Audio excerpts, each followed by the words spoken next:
तो आज फिर से वही चैप्टर देख लेते हैं जो पुराने वीडियो में एक बार देखे थे। आप लोगों को शायद नोट्स बनाना हो तो दिक्कत हो सकती थी, इसलिए मैंने आज खुद लिख करके आपको बताने की कोशिश करी है कि मतलब आप इस तरीके से लिख भी सकते हो इसको।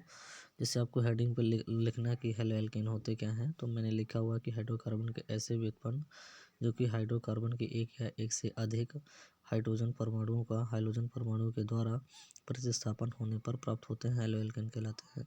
इसका मतलब साफ तौर पे ये कहा जा रहा है कि जो हाइड्रोकार्बन होंगे उनके हाइड्रोजन के परमाणुओं का जो प्रतिस्थापन होगा और वो हाइड्रोजन परमाणुओं के द्वारा होगा। व्युत्पन्न का मतलब होता है कि उससे बनने वाले या उससे प्राप्त होने वाले, मतलब कोई चीज़ है उससे आप कोई नई चीज़ बना दो तो ये वो उसका व्युत्पन्न कहलाएगा। तो यहाँ पर हाइड्रोकार्बन से जो चीज़ बन के प्राप्त हो रही है उसी को यहाँ पे हैलाइड बोला जा रहा है। तो यही कि इसीलिए कहा जा रहा है कि हाइड्रोकार्बन के ऐसे व्युत्पन्न, व्युत्पन्न का मतलब उससे बनने वाले। तो ये इसका सामान्य सूत्र होता है।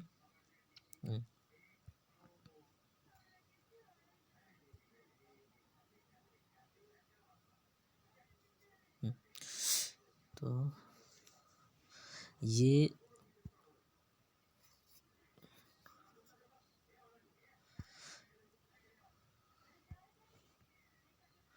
यहाँ पर ये लिखा गया, ये इसका सामान्य सूत्र है हेलो एल्केन का। यहाँ पर लिखा गया, ये जो आर लिखा है यहाँ पे देख रहे होंगे, आर एच करके लिखा हुआ है यहाँ पे, आर एच करके ये लिखा हुआ है यहाँ पर।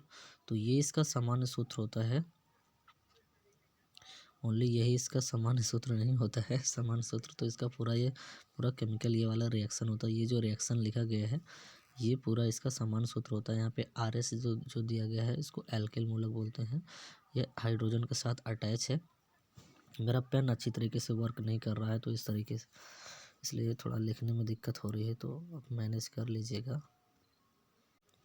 तो थोड़ा आप लोग कन्विंस कर लीजिएगा। इसमें दिया गया ये इसका सामान्य सूत्र होता है, आर एच दिया जा रहा है यहाँ पे। इसका मतलब ये कहा जा रहा है कि ये होगा हमारा हाइड्रोकार्बन, यानी कि ये आर हमारा एल्किल मूलक है और उसके साथ एक और हाइड्रोजन अटैच हो जाएगा तो वो एल्केन बन जाता है। वो खैर एक अलग मैटर है, आप लोग समझते होंगे अगर कभी बॉन्डिंग वॉन्डिंग पढ़ा होगा तो।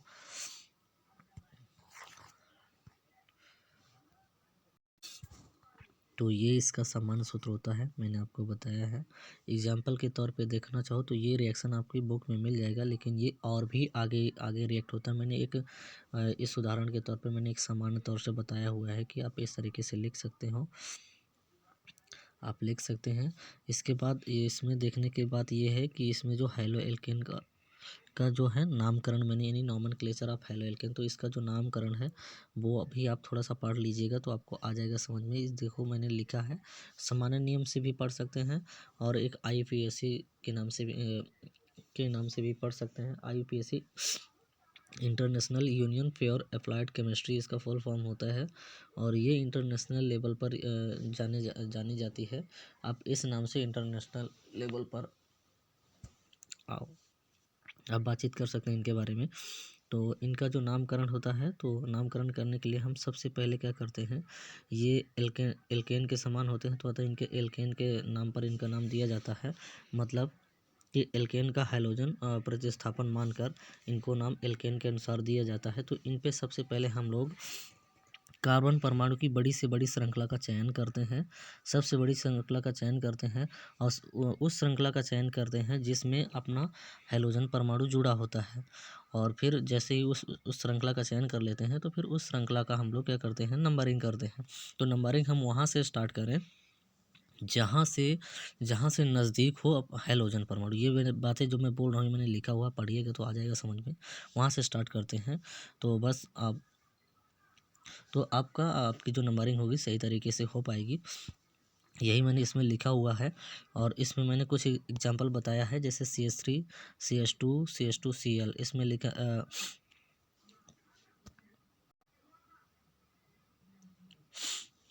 ये मैंने पहला एग्जांपल भी मैंने उदाहरण के तौर पे दिया है। यहाँ ये एग्जांपल पे मैंने लिखा है CH3। आज पेन कुछ ज़्यादा ही खतरनाक चल रहा है।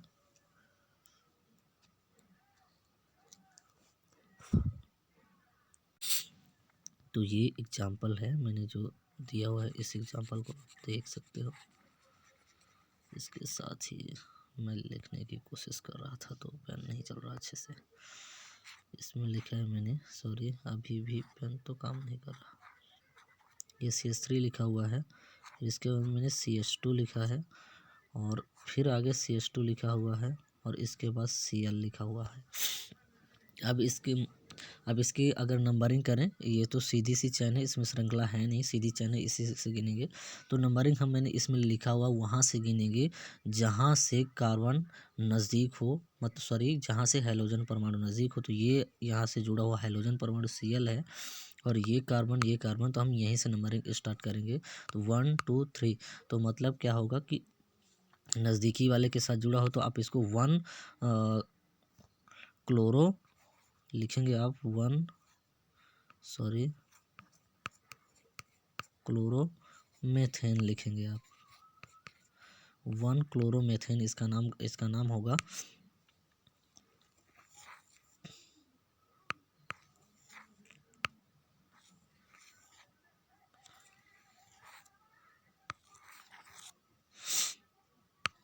एंड नेक्स्ट हमारे पास इसका जो एग्जाम्पल है CH3CH CH3Cl। तो इसमें देखेंगे, इसमें आप देखिए, इसमें आप देखेंगे तो ये कार्बन है, ये कार्बन एक हो गया, एक ये कार्बन हो गया, एक ये कार्बन हो गया। तो इसमें हम लोग चाहे जिधर से भी गिनेंगे तो जो हमारा क्लोरीन है यानी हैलोजन परमाणु सेकंड पर ही मिलेगा, चाहे इधर से गिनो 1 2 3 या फिर इधर से गिनो 1 2 3। तो किसी भी तरफ से आप गिन सकते हो। तो ये इसका जो नाम होगा, दूसरे नंबर पे कार्बन पे है तो इसके लिए इसको लिखा है 2 क्लोरो प्रोपेन लिखा है। और बाकी आप जानते हैं कि प्रोपेन इसको क्यों बोला गया है। आप अगर नहीं आता है तो थोड़ा सा बुक में जाके कहीं देख लीजिएगा, मिल जाएगा, 11वीं की बुक में मिलेगा आपको ये चीज़ें पढ़ने के लिए। और नेक्स्ट एग्जांपल है हमारे पास है, ये है CH3 CH2 और VR। तो यहाँ पर हम लोग गिनते हैं कि पहली बात तो हमारा जो हैलोजन परमाणु है वो कहाँ पर जुड़ा हुआ है। तो ये हमारे पास ब्रोमेन, ये यहाँ पर VR जुड़ा हुआ है, सॉरी तो ब्रोमीन बोलते हैं इसको, ब्रोमेन नहीं बोलते। तो ये यहाँ पर जुड़ा हुआ, तो हम यहीं से क्रमिंग स्टार्ट करेंगे 1 2 3 4। तो अब हम पढ़ते हैं उसका जो केमिस्ट्री में जो कार्बन गिनने का जो सिस्टम होता है। तो मैथ एथ प्रोप ब्यूट, यानी कि हमारे पास 4 कार्बन है तो ब्यूट बोलेंगे। तो ब्यूट हो गया, तो इसके लिए हम एल्केन के साथ ब्यूटेन बोलेंगे। तो 1 नंबर के कार्बन पर हमारा ब्रोमीन जुड़ा हुआ है तो 1 ब्रोमो ब्यूटेन इसका नाम हो जाएगा। अगर ज़्यादा नहीं समझ में आ रहा तो थोड़ा सा बुक भी देख लीजिएगा, आ जाएगा बिल्कुल समझ में। बुक में और चीज़ें बहुत क्लियरली समझने के पढ़ने के बाद यहाँ से आपको एकदम क्लियरली समझ में आ जाएंगी। इसके बाद है हमारे पास है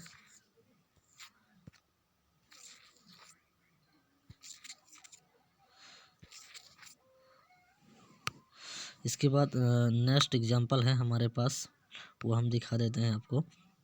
तो ये जो नेक्स्ट एग्जांपल है हमारे पास है, ये तो हो गया CH3 CH CH3 CH2 BR।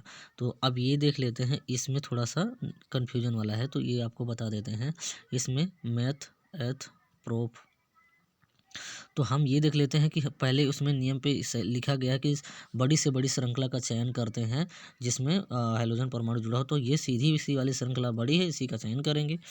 तो इसमें क्या होता है, यहीं से क्रमिंग स्टार्ट करेंगे।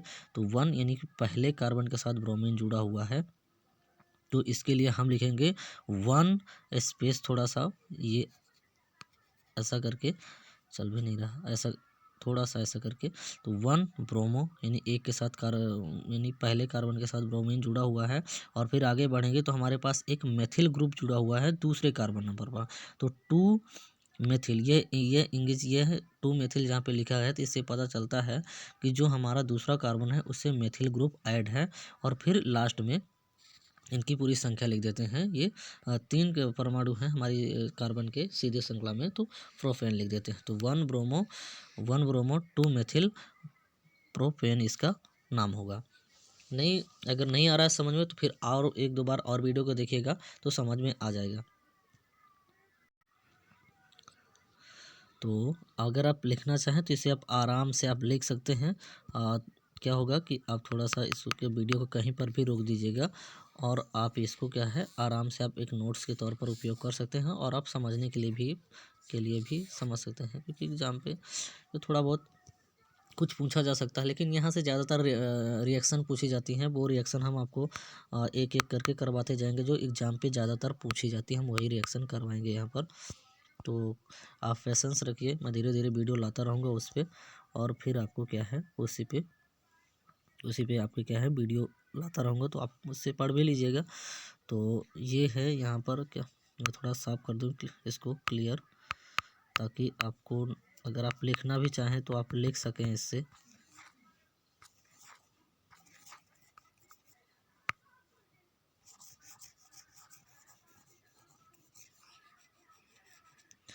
तो ये अगर